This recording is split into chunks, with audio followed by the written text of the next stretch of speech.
দেখতে পাচ্ছি যে উজানের পানি বাংলাদেশে ধেয়ে সেই বন্যা পরিস্থিতি তৈরি করছে এবং কোনো ধরনের আগাম সতর্কতা এবং প্রস্তুতি নেবার সুযোগ না দিয়েই এই যে বাঁধ খুলে দেওয়া হয়েছে, এটির মাধ্যমে ভারত অমানবিকতার পরিচয় দিয়েছে এবং বাংলাদেশের সাথে অসহযোগিতা করছে। আমরা আহ্বান করব, আমরা আশা করব যে দ্রুত সময়ের মধ্যে ভারত বাংলাদেশের জনগণ বিরোধী এ ধরনের নীতি থেকে সরে আসবে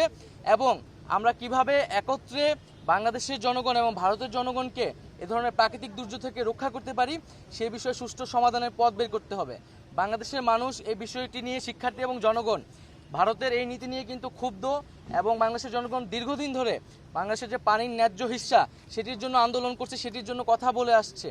তো আমরা আশা করব যে ভারত বাংলাদেশের সম্পর্কের ভিতরে কোনো টানাপোড়েন যাতে না রাখা হয় এবং একটা ন্যায্যতার ভিত্তিতে যাতে ভারত বাংলাদেশের রাষ্ট্রীয় সম্পর্ক প্রতিস্থাপন করা হয়।